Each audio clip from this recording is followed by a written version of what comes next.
doesn't mess up the plan.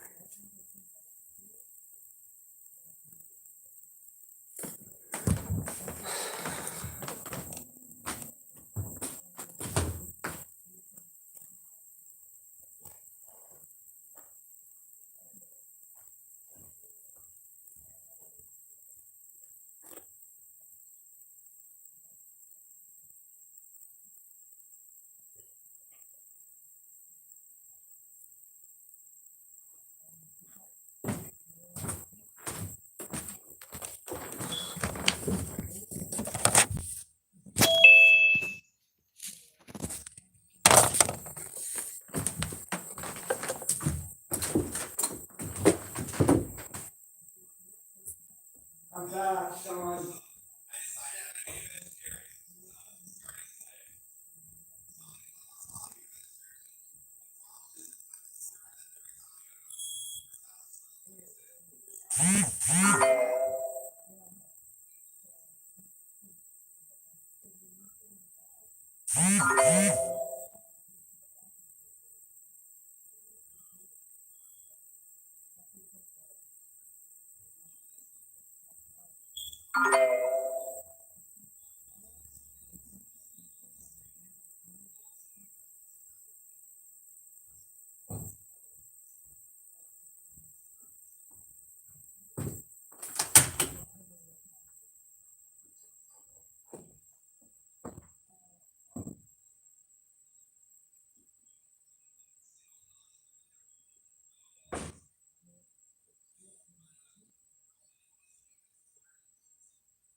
going on?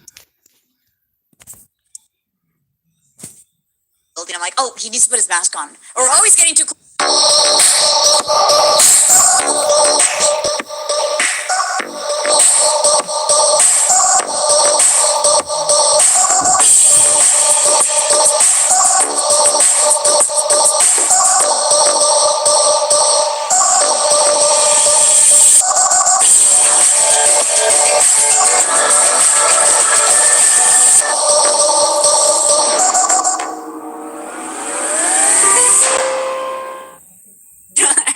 I can't hug my mom. As Latinos, a lot of Europeans, Brazilians, if you're meeting somebody for the first time, it could be a work thing, and male, females, sometimes male, male in different countries, but women, female, I'm not speaking English properly. You go, hi, nice to meet you. And you go in for like a cheek kiss. You touch cheeks and do like this. Brazil goes, depending on the city, and like that's crazy that you're putting your face so close to a stranger that now I think that's going to change, forever and ever and ever. Yeah, I know. Crazy. So a lot of the people watching, I know, are your followers because you're co-hosting, and that's amazing. So thank you for being here. I do want to tell my followers how you got into Detroit Become Human, because you guys, I think, and this isn't the company that made Detroit Human, and it's not the game talking. I think you guys made it what it is. I think Brian starting to live stream before it aired, and then you jumping on, and then you guys continuing it. I think it would not have been this popular if you guys had not done what you did. So props to you on that, because that's like mind blowing and awesome.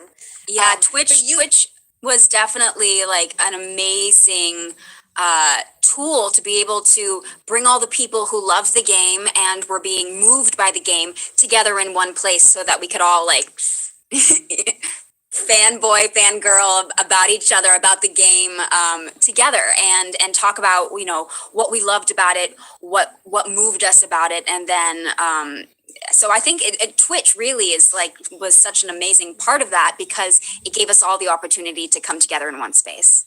Yeah, and I've told Brian this, like, I feel like it's so awesome that you were able to join the Twitch train and also be a part of Detroit Become Human, that helped keep you guys doing this together as a couple, rather than, well, I lost my husband to Twitch and that's all he does, because it is really time consuming and it takes so much energy and effort, and you guys do this together, and I'm almost envious in a really beautiful way that you guys have this little team that's like, we're in it to win it, Yeah, definitely streaming together is hugely beneficial, because one of us could be playing the game and then the other one's here with the chat. So I sometimes when I've done streams by myself, or like Brian goes to the bathroom or he has to go and do something, I'm like, I'm alone. It's just me. Hi, I have secrets for you.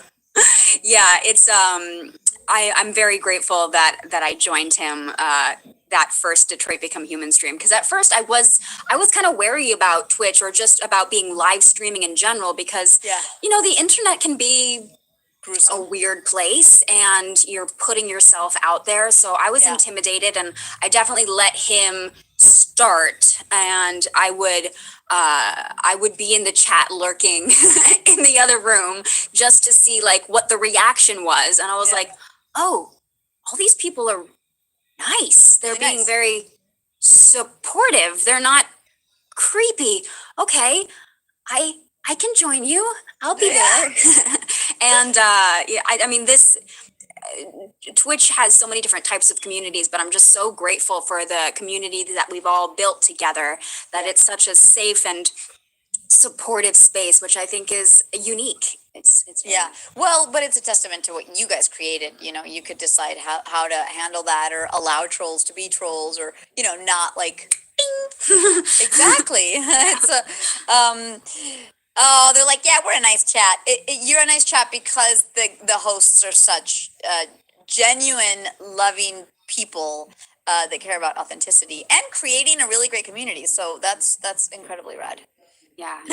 Well, just like on a TV show, the people, the leads of the show set the tone for everybody else, so how the leads move through the day, move through the set. That sets the tone for everybody else. As you know, Twitch streamers, we're the leads of our show, so we set the tone of how we want everybody to move through the space. Absolutely. Move. So tell me, you didn't audition for Detroit like general auditions go down in this world that we live in. Yes. How did it all go down? Well, Brian had booked Connor like a year and a half before, and I was very intrigued by the little bit of the story that I knew, because I was helping him learn all of his lines, so I knew what was going on with Connor's story, and I was like, damn, this story is really, really cool. I would love to get to play some character, maybe somehow. And then for his last, he shot in Paris, so he invited me to go with him for Poor thing. for his last bout. And I went and was just having a great time exploring the city by myself.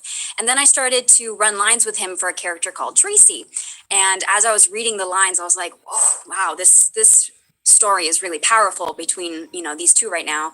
And then a couple days later, Brian called me in the middle of set. He's like, hey, get off book for Tracy because you're going to come in for an audition. I was like, okay. And boom, no questions asked. Let's go. Yes. And apparently what had happened was the actress that they had for that role, something happened and they needed somebody else. And so Brian was like, Amelia's been running lines with me. She knows the story. She's done performance capture. Would you like to audition her? And they're like, okay, well, we'll see. So I went into the performance capture volume, and David Cage was there, and Adam Williams, the writer, was there, and they gave me a general breakdown of the story and of the character.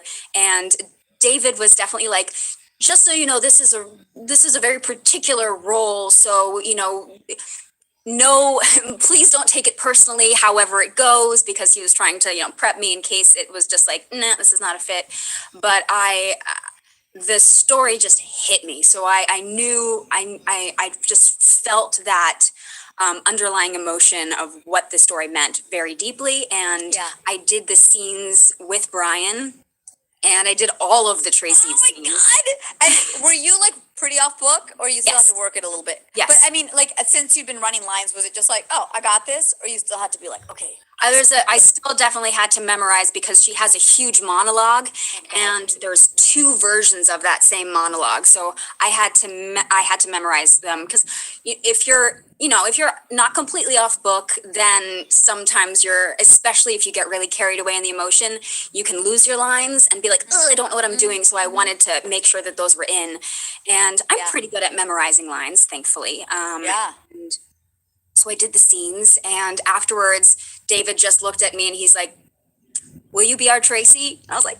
yes, I thought you would never ask. So then I went and got scanned into the system. I didn't know what they were going to look like. I didn't know if she was going to look like me. I hope she would, but I didn't know.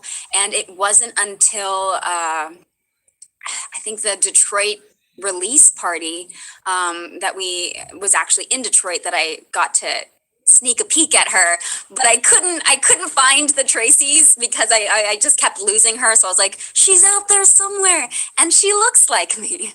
So that's so crazy. Yeah. Wait, so you guys got to go to Detroit? Yes. Yeah, so they flew us to Detroit for the premiere event called Detroit 2038, and Brian did tons of interviews. He also got to cosplay as Connor for this interactive theater experience where the guests would come in and there was androids protesting outside, and it was a full immersion into what it would be like if you entered into Detroit and went into one of those CyberLife stores, and then they started to go deviant. So it was really, really cool, and I got to be his +1. That's so amazing. I'm just fascinated by this all, because you're obviously helping him learn lines. It's funny, we take the pressure off when we're a reader, right? Mm-hmm. We're not working towards the character, so we're like, yeah, I'm just gonna read. But it's funny how, like, sometimes as a reader for a friend, by the end of the time that they've done their self-tape, I like know the lines of the reader Yeah. because I've just been going over them, not thinking I need to learn this. It's just like I'm helping them out, but I know what's next, and I don't know. Yeah. And also that you had this open disposition, that it's all beautiful. It was meant to be, right? Yeah, I mean, it's, always to be on your game because you never know when the next opportunity will come your way. And yeah, and to just be open because I could have very easily just been so overwhelmed and very nervous and like fucked the audition up. But I had to have confidence in what I could bring to the table. Yeah. And before then, had you done? I mean, Brian said you had motion capture experience, so you'd worked on Quantum. Yes, I worked on Quantum Break, which is by Remedy. I always confuse Quantic Break, Quantum Break. And I played Amy Ferrero in that game. And that was a very different experience. I did some performance capture, but mostly it was facial capture in Helsinki, Finland, which was a very different experience. Dude, why I want to go work in video games in Finland and France. How does this happen? Where do I sign up for these? I don't know. I don't know. I mean, I'm recording on my closet right now. Of course, it's pandemic, but yeah. take me to Finland. So would you say that Detroit's been the most special experience of working on a video game? Yeah, I mean, the fact that I got to do it with Brian and that we were both in the game together was really, really special and unique. And that we got married right after the game came out and got engaged after I filmed on the game with him. It was definitely like the stars aligning. So cool. And it's also just a really great game. I really enjoyed playing it. Yeah, and you are now a gamer. I am officially a gamer now. Talk to me about this transition because I have had trouble trying to imagine it in my life, and I don't think it'll happen, but talk to me. Well, I thought the same thing too. I did not grow up playing games. It was very foreign to me. The only game that I had played was Guitar Hero, but I didn't play any video games. And Detroit was actually the first game that I played other than Crash Bandicoot because Brian tried to lure me in with Crash Bandicoot before the game came out. But Detroit was my first gaming experience. And I remember when I would play, I'd have to like say out loud, like circle, square, triangle. Yeah. But, once you get over the self-consciousness of not being good enough, because that was a big piece. I was like, oh my God, I'm streaming on Twitch. All these people are gamers and I don't even know what button I'm supposed to press. Yeah. Whatever. And you just play the games that you like. And now, I mean, playing Cyberpunk, which is a first person shooter where you're like switching weapons and upgrading things. I played that and I like took out the final boss myself. What? Yeah. Oh my God, that's amazing. I would geek out if that happened. I'd be like, I was so excited. I was like, oh my God, Adam Smasher is mine. So good. But it took a while, we've been streaming on Twitch for almost 3 years. And now finally I'm like, okay, I feel like I'm a gamer now officially. Do you feel like unstoppable? Like it's really stressful though? I get so stressed out that I'm like, this isn't fun. I'm just anxious. Yes.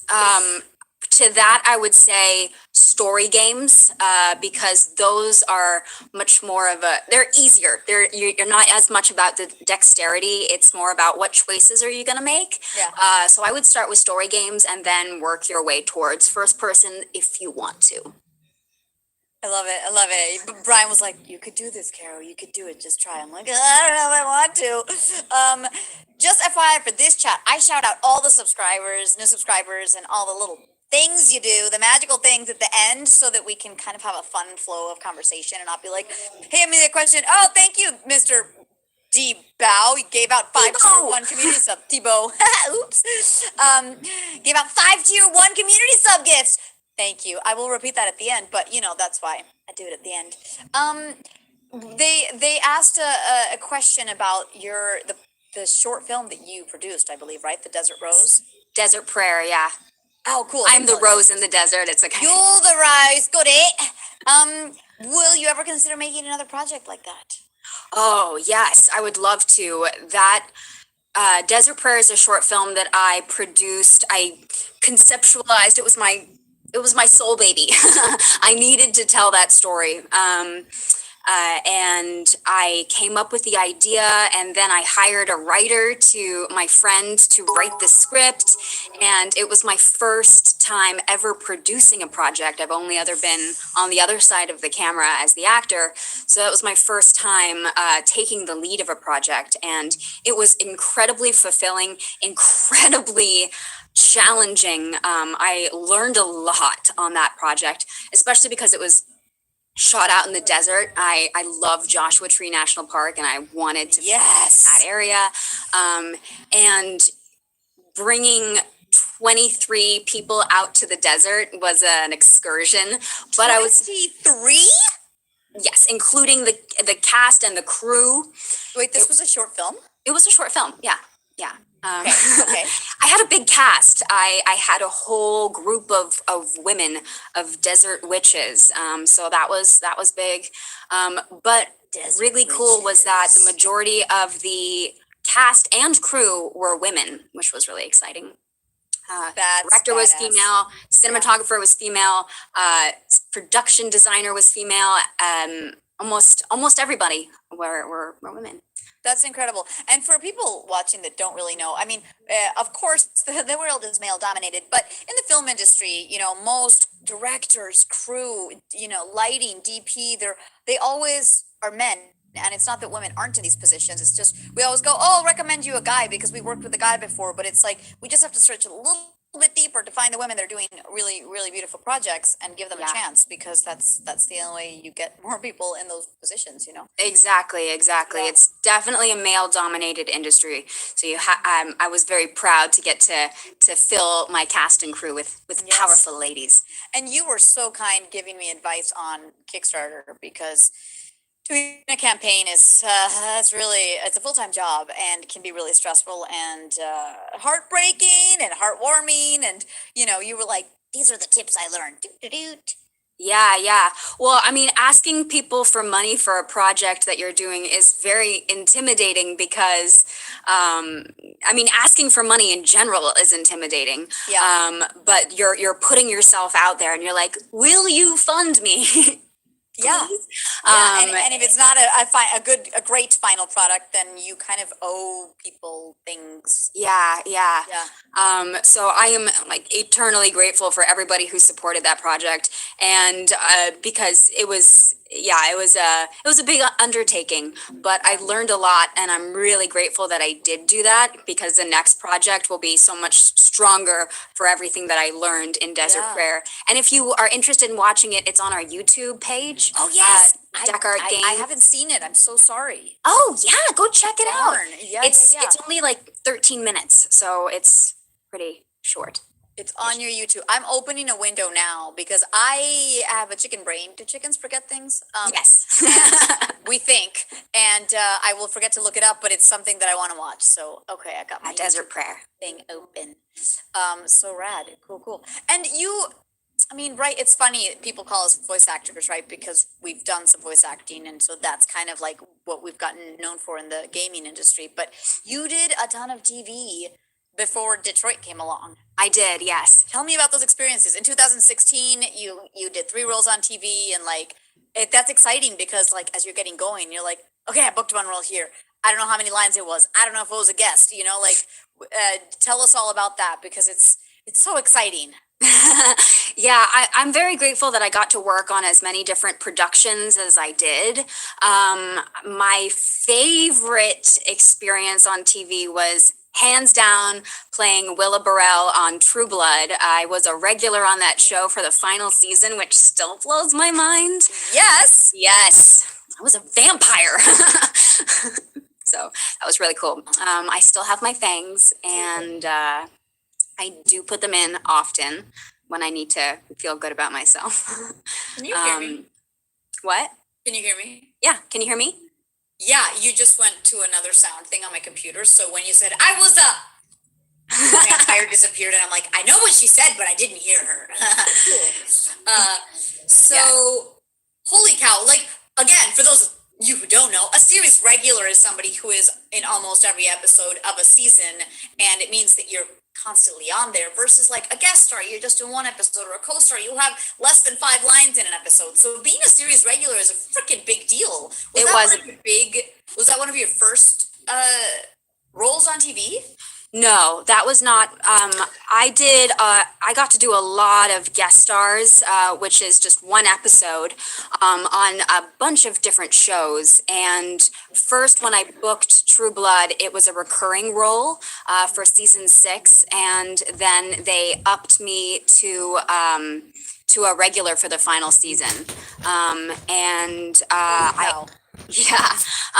It was, that production was so high tech. Most TV shows, one episode will take about 8 to 10 days to film. True Blood, one episode was about 21 days to film. So it was like we were shooting a bunch of mini films, essentially. Yeah. Yeah. And the production value was just outrageous. I really felt like we were in the middle of Louisiana. We filmed it in the middle of Los Angeles on a soundstage. I had also been a huge fan of the show from the beginning, so the fact that I got to work with my favorite characters from the show was really surreal. Yeah. What was that audition like? Did you feel, God, there's so many audition stories where we like get so nervous, or where we think we did crap and then we book it and it doesn't make sense? That audition really stands out for me because I remember I got the sides, and the audition was, Willa was about to be turned into a vampire, and she was begging not to. She did not want to die. She was pleading for her life. And a lot of the times with those auditions, you'll play the problem, or it could be the instinct to play the tragedy of it. And the day before I went into audition, my sister's cat was hit by a car, and I was with her when that happened, and just watching her break down over her cat's body was so, just hit me. And so when I went into this audition, kitties. I know, and it was so sad. But I went into the audition saying, in this scene, I'm going to celebrate life, and I'm going to fight for life instead of fighting not to die. And I remember all these other girls who were waiting to go in, they were all like crying and going in this like really dark headspace. And I started to do a prayer for life and a gratitude prayer. And in your head? Yeah. Okay, I didn't know if this was an improv. Okay. No. And so then I went into the audition room, and I really, really took my time, which is, sometimes you kind of get rushed into starting the scene. And the scene started where I was like in the grave, realizing what was about to happen. And the reader started, and I just didn't answer. I was like, I'm going to take my time of really taking in this moment. And then she said the line again, and then I started. But the entire thing was playing the positive of like, I've got so much left to do with my life, I'm not ready, and really fighting for life. And afterwards, I just felt like a whole bunch of electricity. And the whole room was like really like, oh my God, what just happened? And then I got another call back where they brought me back in, and it was just me and one other girl. And I went in and I did it, and it didn't hit in the same way as that first time. And I was like, damn, whatever, it's not going to happen. And then they called me a couple days later and they offered me the part, and I was like, what? But it was a huge lesson for me in playing the positive, because I've done so many auditions where the material is so dark, and it is easy to get lost in the darkness of of the scene and the situation. But if you play the positive, if you fight against that darkness and being brought down by the material, then there's this really beautiful dichotomy between like what you're saying, but what you're actually saying with your energy. And that's the biggest lesson that I took from that audition. Dude, that's so amazing and so beautiful. It was a really powerful experience. Yeah, because, casting directors and producers are seeing everyone come in, have the same, that's what they tell us always, right? Everyone's bringing in the same take. It's like you think that you've figured something new out, but it's like the same way everyone else is doing it. And you're coming in with something so fresh and different.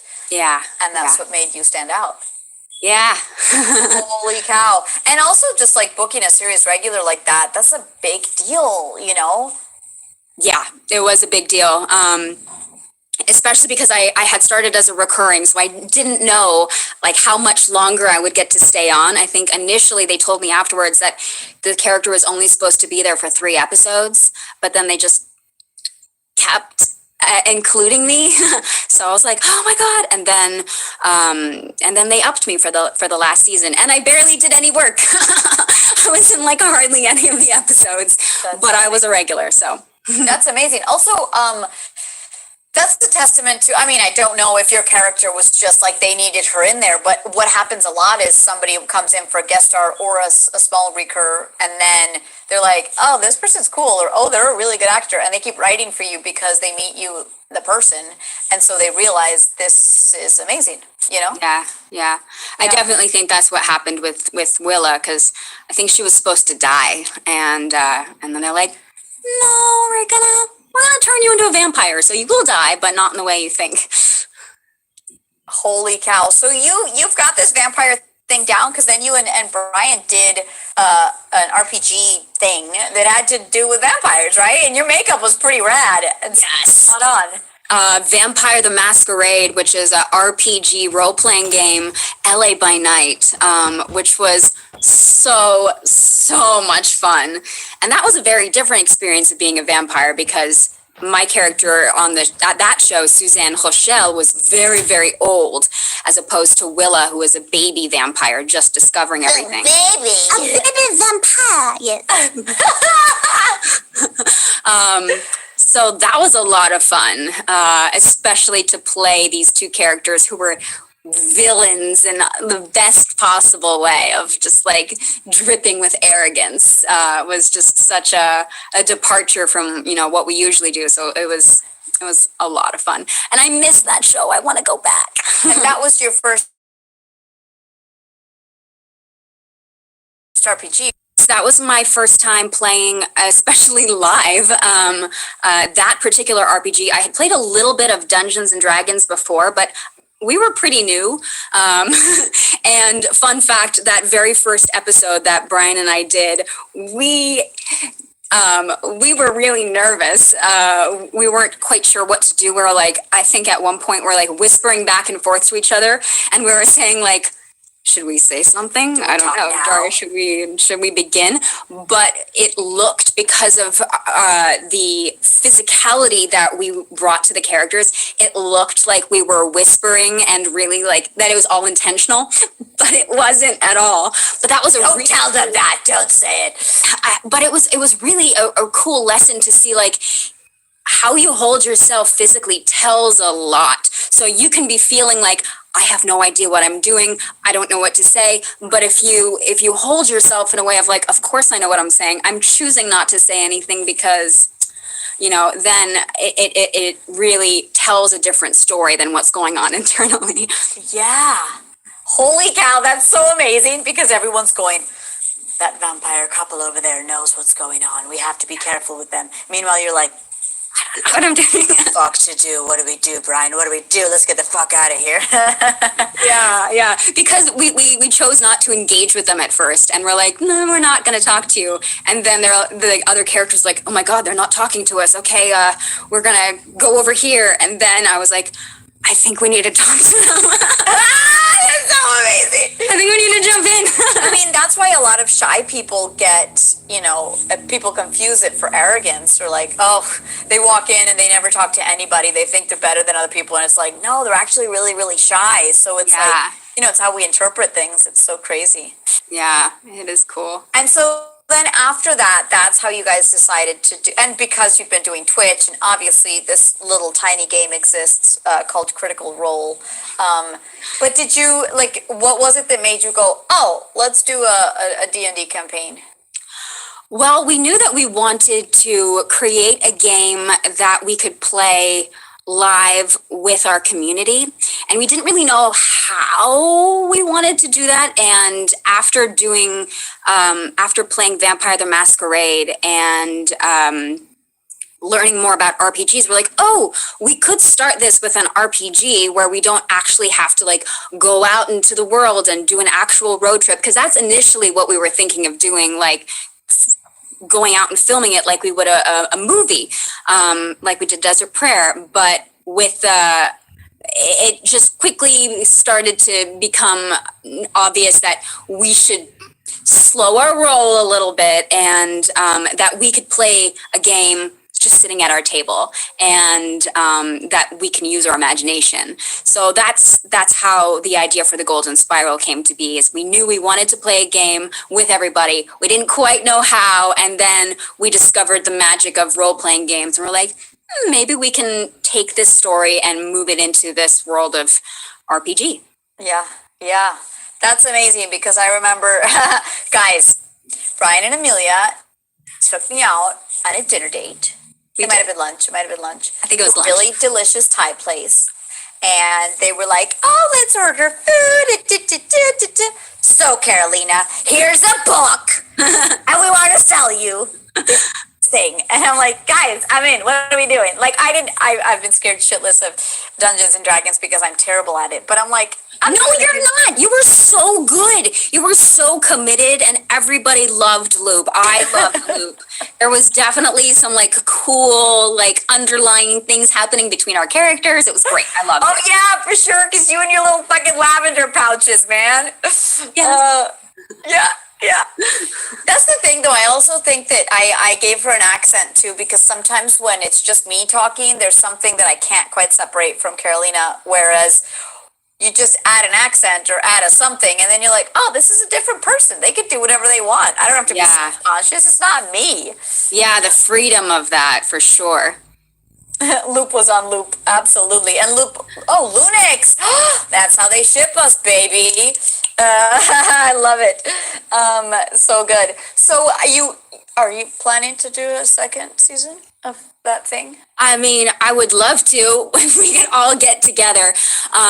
I feel like I've played some games, RPG games on the computer, and it's not quite the same as being in the same space as everybody. So I definitely think there will be another iteration of something like the Golden Spiral. I don't know if it will look the same as the first season. Yeah. But we definitely have some ideas of we like playing games, and our community is so creative, and we're creative too. So we want to make more things with everybody so that we can keep our creative wheels turning in that way. I love it. It's like, what projects are you working on? You're like, NDAs, I can't talk about it. Is there a second season of Golden Spiral? You're like, I don't.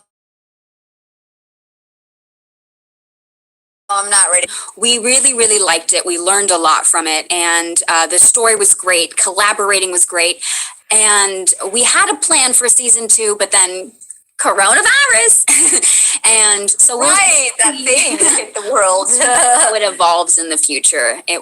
We want to do something. How it will look, I don't know. Yeah. Have you, during the coronavirus, have you been able to? I know you set up a little recording space. You got some panels in the back. Last time with Brian, I thought those were curtains, blue curtains. I couldn't really tell. My eyesight ain't so good no more. Yeah. Have you been able to record stuff? Yes. So we have this cool microphone. So I'm actually going to be recording this week for a game, which is just kind of blows my mind that we can do it from home. But yes, I'm very grateful for this new studio space that we're in that can also be our recording booth. So yeah, Yes, some and of cool course things we happening. can't talk about the game because I mean, maybe you can. know about the game. Lunafon. No, actually, I've been mispronouncing it. Lunafon: Tales from the Moon Oak, which is a 2D animation Welsh game. You can learn more about it from Thrag House. So I'm excited. Guys, where's Mercy Euro when you want her here? We got a Welsh follower on the Twitch, and she's MIA today. So there you go. Oh. Yay! Shout out to you and Will. Why? What? So you can talk about it because they're cool with you just mentioning. Yeah, it's an indie game, and Roger Clark, who plays Arthur Morgan in Red Dead Redemption, is in it. Brian's also voicing characters in it. Jacksepticeye is voicing a character in it, and a couple of our community members are also animating the game. So yeah, I'm very excited to get to record these characters from our home studio. Yeah, and are you in when you're in your time off? What do you Brian do? Do you guys go rollerblading or skateboarding or? No. No, wheels and my feet, not we love to garden. That's one of the big things that we've been spending a lot of time doing is planting succulents and jasmine, just getting our hands dirty. That's probably one of my favorite things to do. I've also been reading a lot, which is new. Reading a lot of mystery books. Congrats, you learned how to read. I know. It's been a long time since I was reading, but there's something just really special about the feeling of being completely enraptured by a book where you can't put it down. And as when I was younger, I would get really into books and I would not be able to stop reading it. So it feels great to be in that mode again. And especially, it takes me away from my phone because I spend probably too much time in there. And if I am reading a book, then I don't care what's happening in my phone because I've got to know what's going to happen next in the story. Wait, the Friday streams that you do are like Zen gardening stuff. Do you place the camera outside to show what you're doing, or? We have not done that yet. We've been planting inside, so we'll bring our succulents and pots in.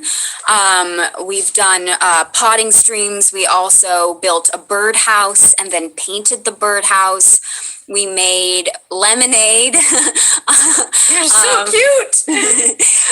We carved pumpkins, and it's been really fun to get to do all these physical activities with everybody on stream and learn something new. Yes, Bingus Brew. That's what we named our lemonade. I've learned a lot last week too. They were like, talk about the crabs. I'm like, what? What's the story with the crabs, Brian? There's always something happening. What's one of your favorite roles that you've done? Besides Tracy, that doesn't count. Yeah. And Willa. Yeah.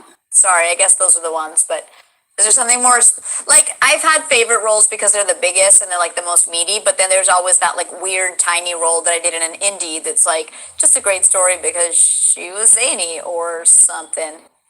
Or beautiful experiences on set with like somebody awesome, even though you just had 2 lines. Well, the first thing that came to my mind when you said favorite roles, other than those 2, was I got to work on this indie film that was originally called Jesus and Cowboy Boots, and then they changed it to Angels and Stardust. I like the first title better, but that's just me. And I got to play this character named Loretta, who was basically trailer trash, which really cool. I had fluorescent colored makeup. I had a big piece of blonde in my hair. And she was such a departure from who I am as a person. So I had a really, really great time playing with this character, and the set that they built was so amazing. They literally built the entire trailer park. So being there was really immersive. And Ali Michalka and AJ Michalka, she was the lead. I'm always confused, the two sisters. They look almost identical. The Olsen twins? No, Ali and AJ Michalka. I don't know. I think it was Ali, Okay. AJ. I don't. It's okay. It's okay. Anyway, she was the lead and she was great. And Is there a picture of you in this awesome getup Yes.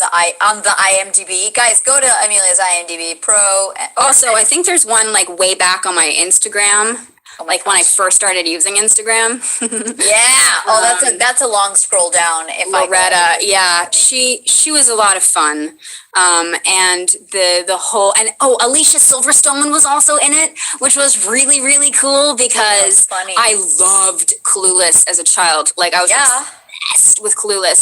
So to be acting with Alicia Silverstone was like,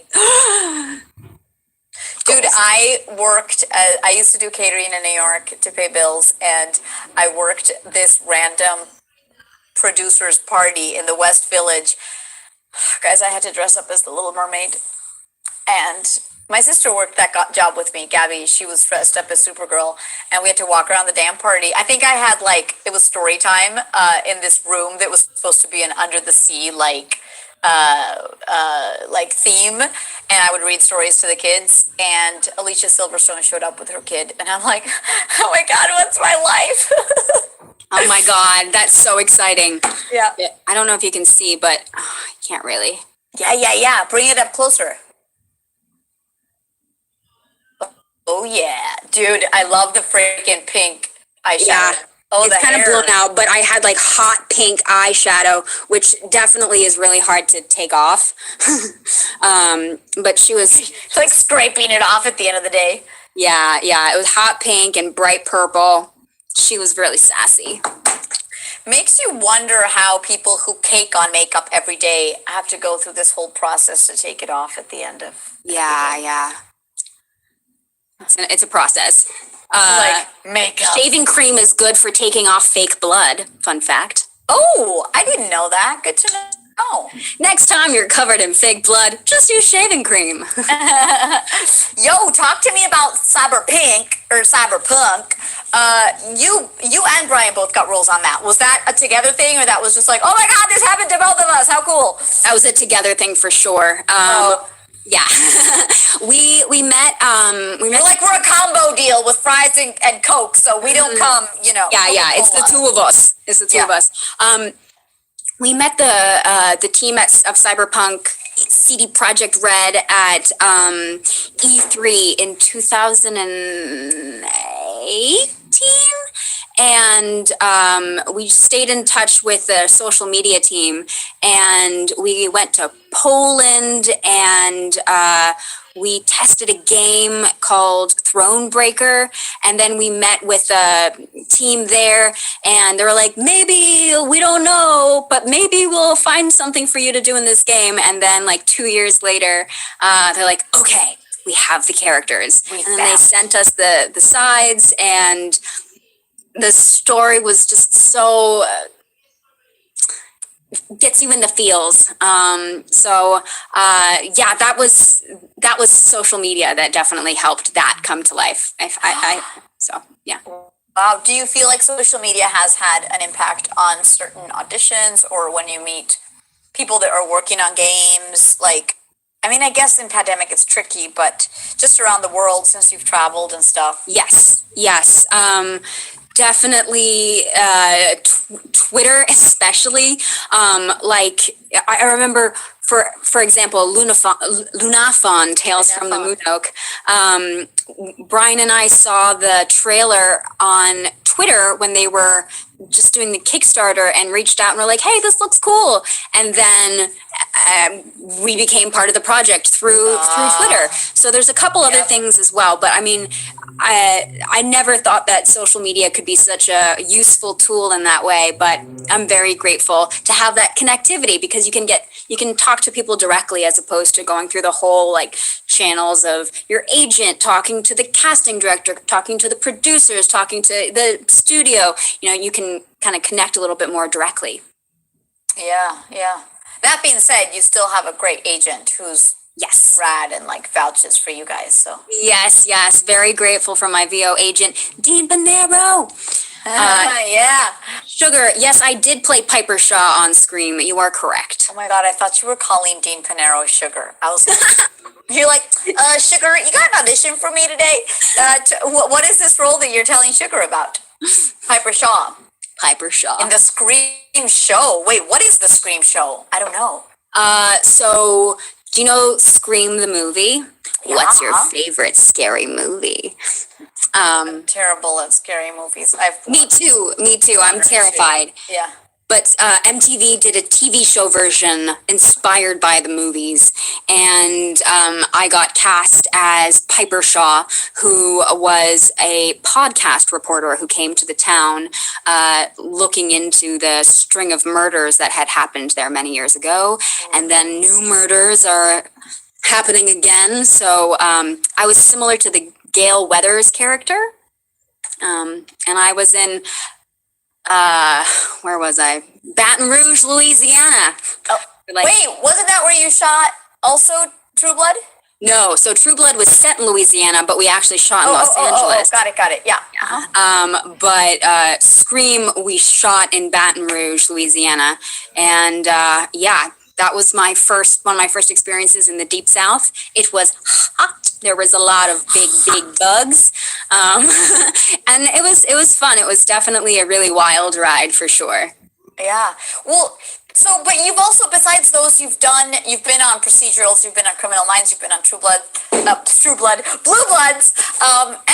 Blue Blood, a lot of blood. Yeah, Bloods, and Grey's Anatomy. Like, what were those roles like? Is there one there that you go, oh, this was such a rad experience? Or were you like, here's your coffee, sir? The really cool thing about working on Blue Bloods was the director, Tanya McKiernan. I had worked with her before, and she is an amazing director. She's such a powerhouse, a very inspiring woman. So that was really special to get to work with my friend again, who was directing us. And I got to work with Tom Selleck, who was really, really cool. What? A big person. He is very tall, very commanding, and him and I really bonded, and he offered me a role in a film that he was producing called, what is it called? Now I'm forgetting. Someone will remind me. Blue Rainbows? Yeah, it's Is it on your IMDb? Yes, it is my IMDb. Anyway, I got to work with him. Dude, you have a shit ton of TV roles. Guys, The Glades, Touch, Coucher, Scream, The Protector, 90210. What? Jesse Stone, yeah. Thanks, Brian. I was on 90210. I did play a crazy girl. I have to keep hitting C more. Drop Dead Diva. That was my first role, yeah. Dude, your IMDb is so impressive, girl. Oh, thank you. Holy I'm sorry, go back to that movie you were talking about. Thank you, Brian. Jesse Stone, yeah. Brian got it for me. Thanks, my love. So Jesse Stone, he wrote a role for me in Jesse Stone. So I got to go up to Nova Scotia and film up there. Girl, you've gotten to travel a ton for projects. Yes. That's awesome. It's definitely been really special. I've gotten to see a good amount of the world that way. Yeah. So would you say, though, that when you moved out to LA from New York, you hit the ground running? Because, like, that's a great amount of television to have gotten to work on since you moved out, since we graduated college back in the day. Wait. Brian was in New York. Were you there too? I forget. I was, yes. Yeah. I grew up in Los Angeles. So I had already started, I was moving around in the casting world, I guess, and just I felt more comfortable here because I grew up here. And then I went to New York to work at the Atlantic Theater Company Conservatory. And then afterwards moved back here. And it took a little while for sure to start working, because there's a little bit of a catch-22 that happens with agents. Can't get an agent until you get a job, but you can't get a job without an agent. So it's like this weird little dance you got to do. But eventually I did find representation, and then I was lucky enough to be able to work on a lot of different shows.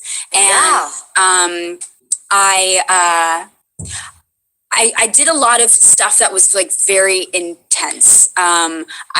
I'm very emotionally. You're good at those things. Yeah, I'm very emotionally alive. I can connect to my feelings pretty quickly. So a lot of the roles that I was auditioning for required or asking for actresses to cry or to be going through something traumatic. So I did a lot of those. And wow. Yeah, which was good and also incredibly draining. I think the last one I did that was the most intense was an episode of Criminal Minds, which I almost didn't want to audition for it because the sides were so intense. And I was like, oh God, I don't know if I can go there. Without spoiling it, what does the character go through? So I played this girl who had been kidnapped as a child and was being held with a bunch of other young girls in a basement and basically being abused in all of these different ways by this guy. And she had incredible, she was so connected with her captor and didn't want to be rescued and didn't realize that she was pregnant. And it was just really traumatic. And it was based on real events. So it was a very intense episode to do.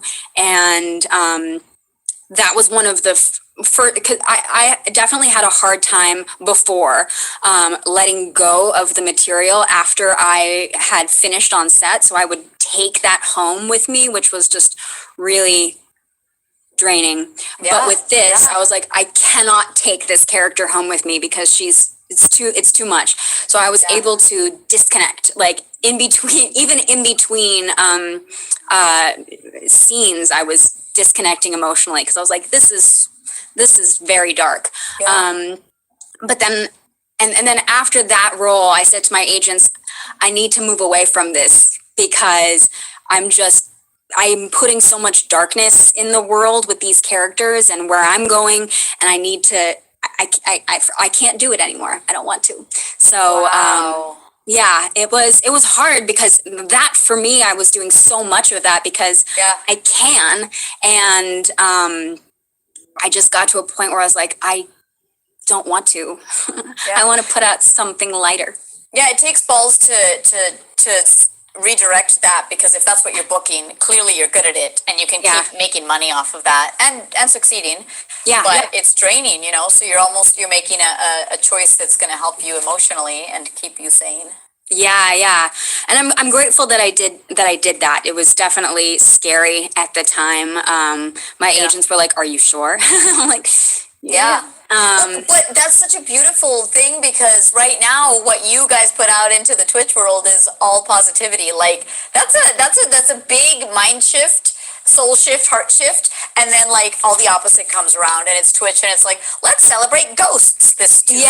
You know what I mean? Like, and I needed that too, because like so much of the material, even that I was just auditioning for, was like dark, bad, torture, death, like just bad stuff. And I was like, if this is how I'm spending all my time, even if I'm not booking the role, if I'm like always in this mindset of like horrible things happening to me and recalling this trauma, then that's the world I'm living in. And so I said, nope, not anymore.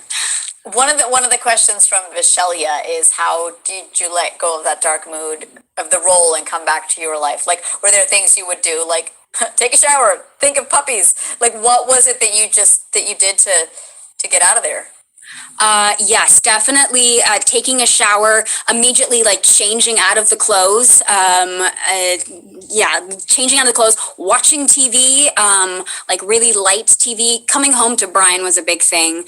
Going out for a walk. Can we just celebrate Brian right now? Woo! Going out for a walk. Something that I would do beforehand was I would really like sit in the emotion because I wanted it to be just right there on the surface for when we would go in. A lot of TV is hurry up and wait. So you spend a lot of time in the trailer just like waiting for them to come and knock on your door. And before I would be like journaling about this, backstory or whatever was going on. For this particular role for Criminal Minds, I was like, nope, I'm not going to do that. I'm not going to go any deeper into this than I need to because it was already there. I felt it it was there.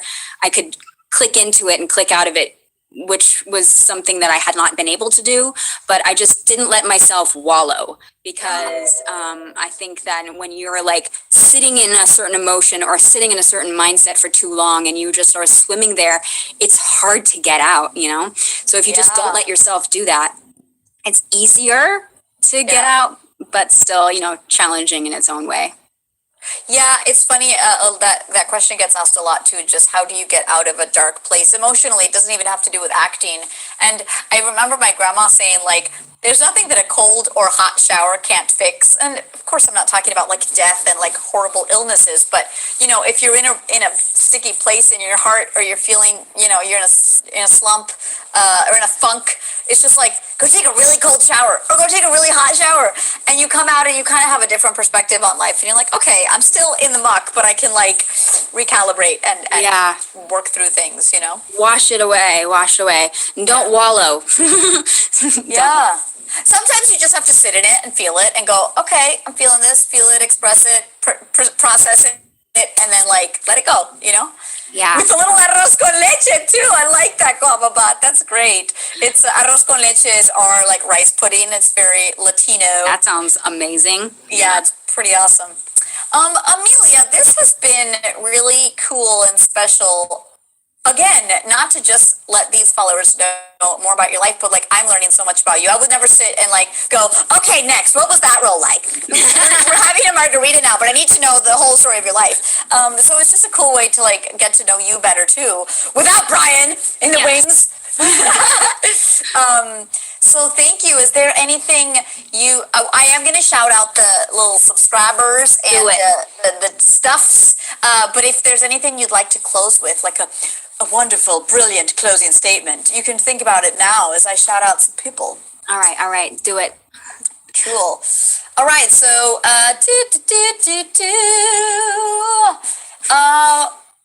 there are lots happening. What? There's a lot of things happening. Okay, 2 days ago. There we go. Cool. Booty Bird subscribed for 5 months. Booty, you're crazy, man. Thank you. Boop. You get a boop just because. He goes, we're live. Mercy, you're subscribed for 3 months. Thank you. You are such a doll. Someday I'll learn how to speak proper Welsh. Maisie Grove subscribed for 4 months. Maisie, I'm angry at you. Thank you for loving me. Hype train, yeah, guys, you see, I'm like, I don't look at the chat always because I'm focused on the guests, so like, I don't always know what's going on. Okay, Zeitgeist with X's everywhere. Cheered 100 bits. Woo! Woo! And there were a total of 3 gift subs on another hype train. Woo! So Mr. D. Bo, you said, not now, gave out 5 tier 1 community gift subs. Dude, thank you so much. I believe he's a series regular on your show, right? Yes, he is. He's a moderator. Oh, nice. Thank you so much for joining. I really love when there's cross-pollination.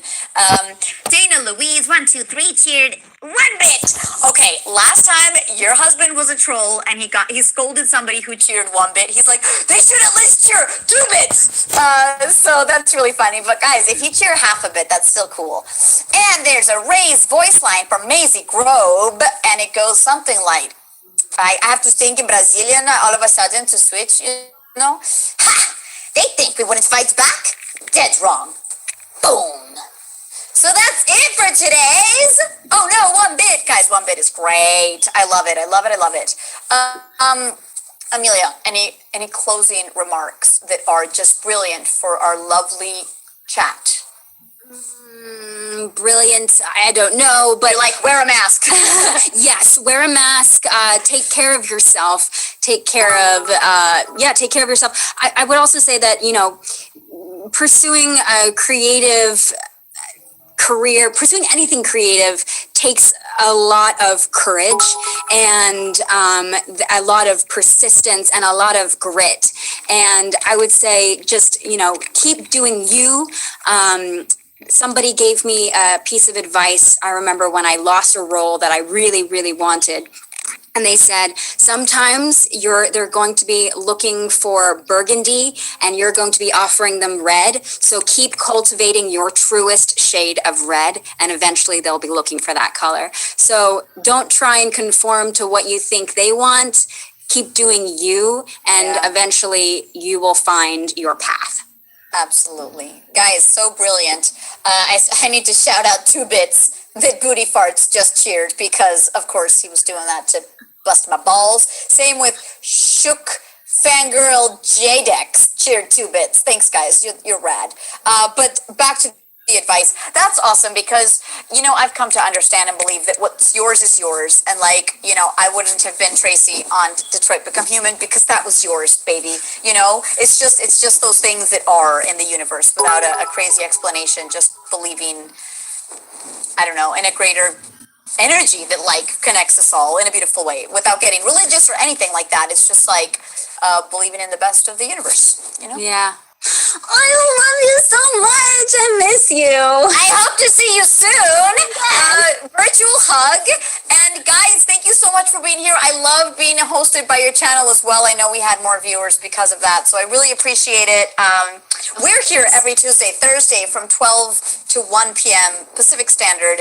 And I just talked to fun voice actors who do awesome voices on video games and animation and anime. And so, you know, welcome back anytime. And keep booming and booping.